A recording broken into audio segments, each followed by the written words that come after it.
Like nearly all of you under the age of 25, and like many of you over the age of 25, I've spent a good chunk of my life playing video games. I grew up with Pokemon, Toontown, and Tide of Tasmanian Tiger. More recently, I've spent a lot of time playing games like Civilization, Super Smash Bros., and Minecraft. One night, about 2 years ago, I got pointed backwards. One night, about 2 years ago, I had my square one moment. I had just played, over the course of a weekend, a 19-hour game of Civilization. I built a thriving virtual...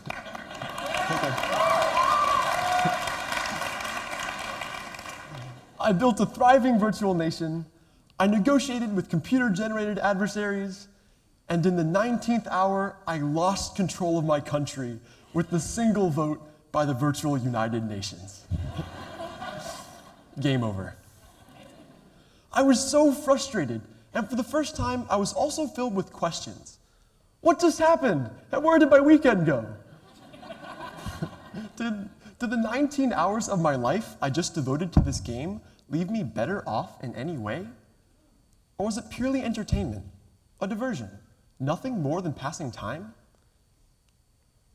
When I turn off a video game and step back into the real world, what comes with me? I also wondered, as an aspiring game designer myself, what is my responsibility to the player? What about Epic Frog, this game I created and posted online? If video games waste the player's time, then am I already complicit? Am I responsible for inflicting harm on the 22 people who've downloaded my game? All right. According to Pew Research, 97% of American teenagers, boys and girls, play video games. And a recent poll found that teen boys play an average of 18 hours a week. 18 hours of gaming a week for 52 weeks a year adds up to nearly 1,000 hours per player per year. You may be familiar with the 10,000-hour rule.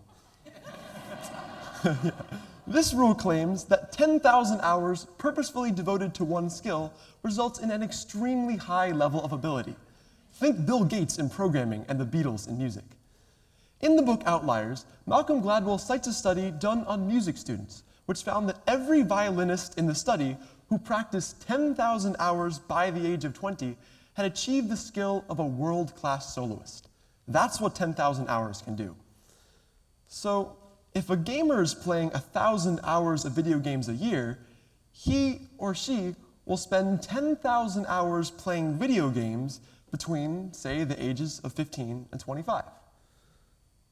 Now, am I suggesting that you put down your controller and take up the violin? Of course not. But what about all that time? What happens when you spend 10,000 hours playing video games? Does the time you spend playing video games enrich your life or the lives of those around you? Here's one man's point of view. Almost 200 years ago, Thomas Jefferson wrote, "A great obstacle to good education is the inordinate passion prevalent for video games." Yeah, just a minute. And the time lost in that playing which should be instructively employed. Now, did Thomas Jefferson really write that?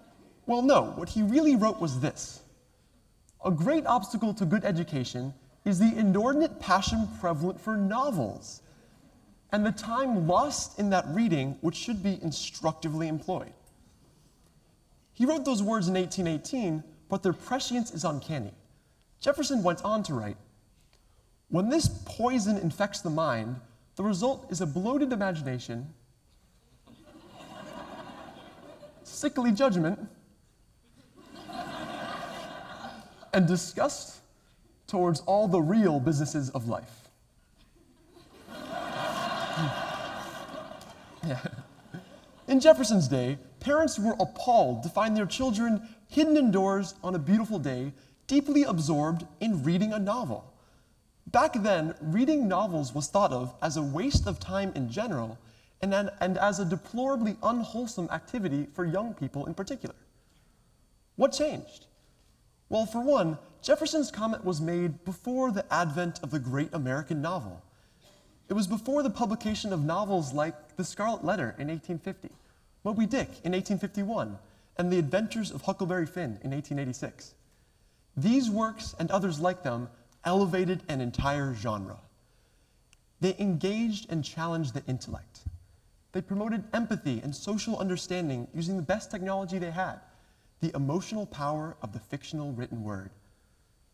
And they tackled real issues, real social and moral issues with an urgency and relevance that no other media of the time could match. Fast forward to today. We know there's a wide range of video games available. Some video games are better than others. But why, 30 years after the launch of Pac-Man, do video games still languish only in the rec room and never in the library? Is it possible that a video game could have great social and cultural significance? Can a video game, like a great novel, challenge our minds, expand our empathy, and even elevate our souls? Can we create a video game equivalent to the great American novel? The great American video game? I believe we can, and I hope we will. In any medium, greatness begins when artists break established patterns. When artists, authors, and designers change the game. In this case, literally. One pattern of game design worth breaking is the use of design devices that deliberately waste the player's time. Most video games are designed to get us to play longer, often much longer than we intend. Why would that be? Well, game companies want to maximize the length of time between the launch of a game, when you can get the game only by buying it new, and the time when used copies of the game become available. That is, when the first buyers beat the game and trade their copies in. Game companies don't make money when used copies of their games change hands, so they want you to hold onto your copy as long as possible.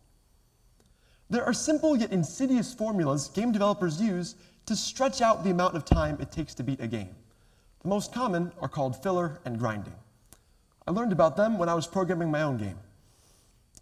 Filler is empty gameplay you have to complete to get on to the next part of the story, like spending time walking or sailing from point A to point B. There's no way around it, and there's no strategy involved. That's filler. Grinding is performing easy, repetitive tasks to reach some goal, like leveling up your character. Unlike filler, grinding is usually optional. You do it for the rewards. You become a level 80 warrior with an inventory of uber-powerful weapons and armor.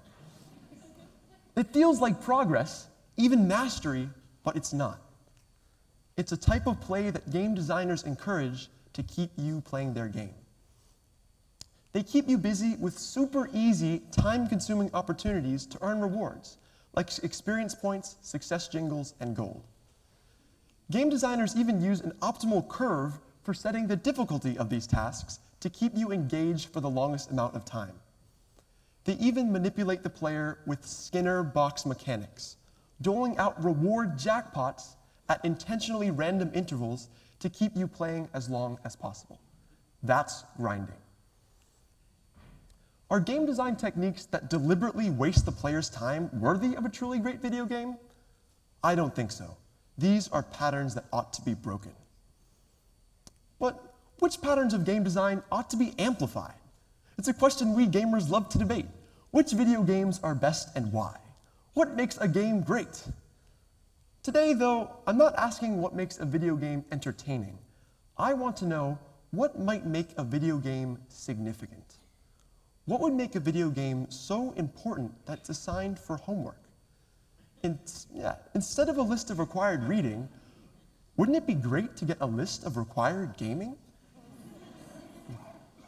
Remember the qualities that elevated great novels?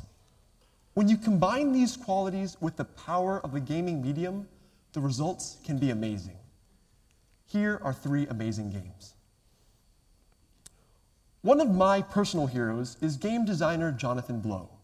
He assumes that players have meaningful real lives, so he is committed to designing games that respect the player's time.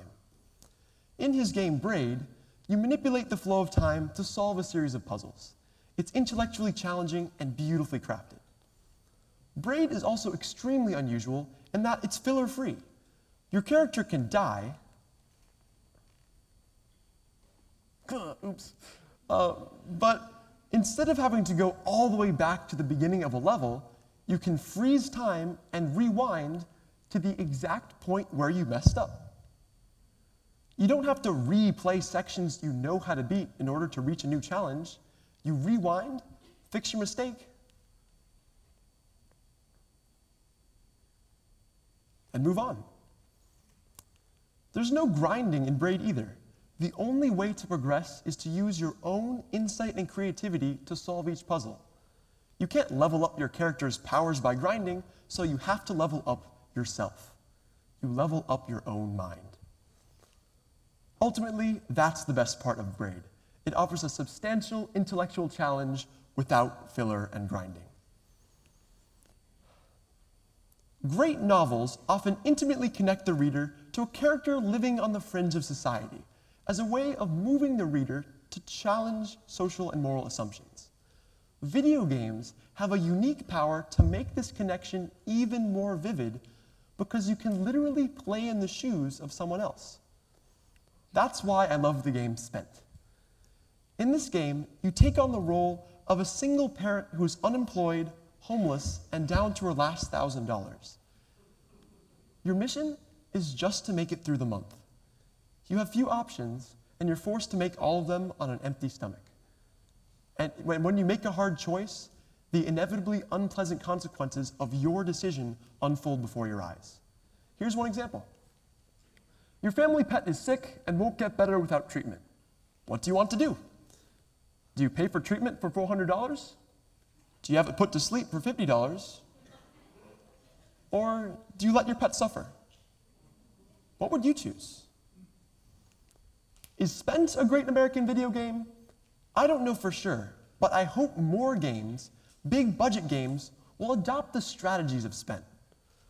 By playing in the shoes of someone else, we can experience the world differently and possibly come up with new solutions to some of society's most intractable problems. And I'd say, if video games are to elevate our souls, this is one of the most promising directions to take. Are there other ways video games can tackle real-world problems of great importance? Absolutely. And if you pursue that ambition using the power of a massively multiplayer online game, you get Foldit, a video game that's helping scientists cure HIV infection. The name Foldit refers to folding proteins. Proteins are molecule chains that do the work in our bodies, helping our cells grow and reproduce. Proteins do similar work in viruses. To target and shut down virus proteins like those in HIV, scientists need to know the most compact shape that a protein chain can take, known as its stable shape. Computers take forever to calculate stable shapes because, surprisingly, computers have pretty poor spatial intuition. Nothing near the spatial intuition we have. And that's where Foldit comes in. In Foldit, players are presented with colorful, snake-like 3D images of protein structures, and they're asked to click and drag, rotate, twist, and wiggle the proteins into their most compact form. It takes strategy and practice. Some people even call the game molecular chess. And once you've gotten good at it, you can compete online with players around the world. In fact, 1 year ago, Foldit gamers provided crucial insights to solving a stable shape of a protein necessary for the reproduction of HIV. These insights will help researchers identify ways to target and neutralize that protein with drugs. And in more recent news, just last week, Foldit was introduced for the Xbox Kinect. Yeah. So, what happens when you spend 10,000 hours playing video games? Well, if you play the right game, you might just win a Nobel Prize. Yes. This should be our quest, the great American video game. If we encourage game developers to design games that just entertain or that are just addictingly good, or that kill time, that's all we'll get. If instead we celebrate and ask for video games that challenge our minds, that expand our empathy, that tackle real-world problems of great importance, and even that elevate our souls, then the video game may one day join the novel as one of the truly great mediums of human expression. Thank you.